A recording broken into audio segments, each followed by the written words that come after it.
Kanadaның Xitayda turuşluq baş elçisi Jennifer May 19 iyundan 22 iyungacha Uyghur elida tuyuqsiz ziyoratda bo'lib, Uyghur avtonom rayonining yuqori darajalik amaldorlari bilan suhbat elib baxan. Kanada hukumatining bayonotida oshkorlanishicha, Jennifer May suhbatda Uyghur elidagi hujjatlashgan kishilik huquq dafsanchiliklardan andish qilganligini bildirgan. How often are you raising these issues with your Chinese counterparts? Human rights are raised. Xinjiang are concerned every single meeting that we have. It's not a tool that we are using against China. It is a genuine concern, as the member very strongly indicated.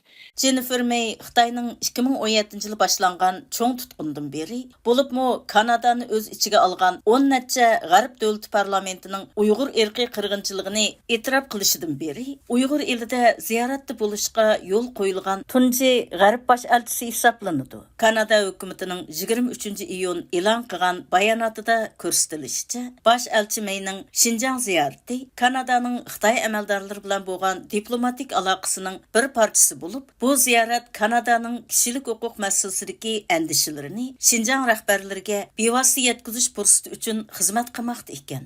Jennifer Mayning bu qitimliq Uyghur eli ziyoratida kishilik huquq andishalarini o'tirg'i qo'yishi, ilgari Uyghur elini ziyorat qilib, Xitoyning Xinjiang siyosatini qo'llagan yoki Xinjiangda hech qanday masala yo'qligini ilgari surgan musulmon ellari, Turkiy davlatlar yoki 3-dunyo ellarining diplomatlariga nisbatan ro'shan selishtirmaslik qilmoqda. Kanada hukumatining bayonotida ko'rsatilishicha, Jennifer May ziyoratda Uyghur Avtonom Rayonluq Partikomining sekretari Ma Xingri va Uyghur Avtonom Rayonluq hukumatning boshqa yuqori darajalik amaldorlari bilan ko'rishgan. Bayonotda mundaq deyilgan: Bosh elchi May Xinjiangdagi Uyghur va boshqa musulmon osonliq millatlarga ta'sir ko'rsatgan sistemalik kishilik huquq tafsanchiliklariga doir, jumladan BDT mutaxassislari va BDT kishilik huquq oliy komissari ishxonasi tarafidan o'tirg'i qo'yilgan ishonchlik dokladda tilga ilingan masalalardan andish qilganligini o'tirib qo'ydi.